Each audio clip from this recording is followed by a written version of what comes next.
जय श्री राधे, जय श्री श्याम। अब हम वाल्मीकि रामायण की बड़ी ही दिव्य कथा वर्णन करने वाले हैं। आपने पिछले वीडियोस में देखा होगा कि प्रभु श्री राम और लक्ष्मण को जनक जी वो दिव्य शिव धनुष दिखाने के लिए तैयार हो गए। विश्वामित्र जी के कहने से अब जनक जी ने उस शिव धनुष को बाहर निकलवाया। वो शिव धनुष जनकपुरी में 8 पहियों वाली गाड़ी में उसमें संदूक में रखा हुआ था। बड़ा ही दिव्य, बड़ा ही विकराल और बड़ा स्वरूप था उस धनुष का। उस संदूक में जिसे 5000 सैनिक ढकेल करके बाहर की ओर लेकर के आए थे।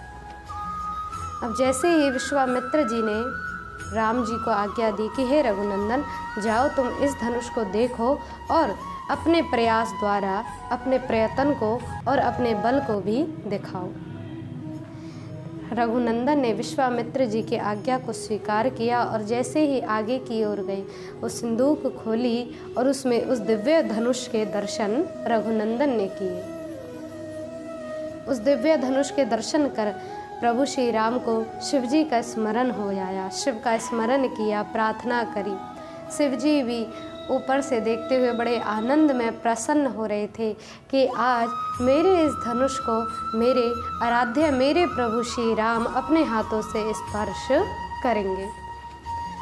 रघुनंदन ने जैसे ही गुरुदेव का स्मरण किया, शंकर भगवान का स्मरण किया, स्मरण करते ही उस धनुष को अपने एक हाथ से स्पर्श करके उठाया। जैसे ही हाथ में उठाया, उठाते समय ही हजारों के लोग जो जनकपुरी के वासी थे, सब ये देख करके आश्चर्यचकित होकर मूर्छित होकर गिर पड़े। रघुनंदन ने जैसे उस पर प्रत्यंचा चढ़ाने का प्रयास ही किया, प्रत्यंचा चढ़ाने के लिए उस धनुष को जैसे ही मोड़ा कि वो धनुष बीच में से घनघोर शब्द करता हुआ आकाश मंडल में घनघोर शब्द करता हुआ टूट गया। जैसे वो धनुष टूटा, जनक जी महाराज की दृष्टि एक टक बिल्कुल ऐसे हो गई, उनकी ओर दृष्टिमान करने लगे। देखते हुए ऊपर से देवताओं ने सुमन पुष्प वर्षा करी। पुष्पों की दिव्य वर्षा देख करके राजा जनक को आज ये ज्ञात हो गया कि ये स्वयं मेरे रघुनंदन, ये मेरे आराध्य नारायण ही है, ये प्रभु नारायण स्वरूप है। रघुनंदन की ओर अंतर वंदना करते हुए राजा जनक बड़ी प्रसन्नता जताते हुए कहा कि ये मेरी पुत्री को इन्होंने विजयित किया है, जीता है। हे विश्वामित्र जी, मुनि से प्रार्थना करी कि आपकी आज्ञा हो तो मैं राजा दशरथ को पत्र भिजवाता हूँ कि वो शीघ्र ही यहाँ आए और मेरी पुत्री को विवाह करके अपनी पुत्र वधू बना करके ले जाए। विश्वामित्र जी ने आज्ञा दी। उधर रघुनंदन और लक्ष्मण वहीं जनकपुरी में निवास करते रहे। इधर राजा जनक की आज्ञा पाकर दूत भी बड़े मनोभाव से, आनंद भाव से अयोध्यापुरी की ओर निकल पड़े।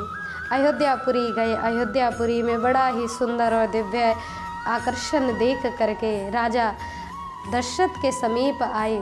अब राजा दशरथ से प्रार्थना करी, पत्र पढ़ के सुनाया तो राजा जनक ने कहा था कि प्रभु, आपके पुत्र जो विश्वामित्र मुनि के साथ में विचरण करते हुए, किलोल करते हुए मेरी इस नगरी में आ पहुँचे और अपने पराक्रम के द्वारा उन्होंने मेरी पुत्री को विजय कर लिया है। अब आप स्वयं यहाँ पधारे, स्वयं यहाँ आकर के मेरी पुत्री को पुत्र वधू रूप में वर्णित करें। दशरथ ये पत्रिका पढ़कर बड़े आनंदित हुए। सभी मंत्रीजनों से तुरंत कहा कि अगली इस रात्रि व्यतीत कर प्रातः होते ही हम सभी जनकपुरी की ओर प्रस्थान करेंगे। दशरथ की बात सुनकर के सभी सैनिक आनंदित होने लगे, प्रसन्नित होने लगे। महल में चारों ओर शोभा की प्रसन्नता, आनंद की प्रसन्नता बरसने लगी। अब दशरथ जी प्रस्थान करें। आगे अब क्या लीलाएं होती हैं, क्या वर्णन किया जाता है, वो अब हम अगली वीडियोज़ में कहेंगे। तब तक के लिए आप ऐसे आनंदित रहें, प्रसन्न रहें। जय श्री राधे, जय श्री श्याम।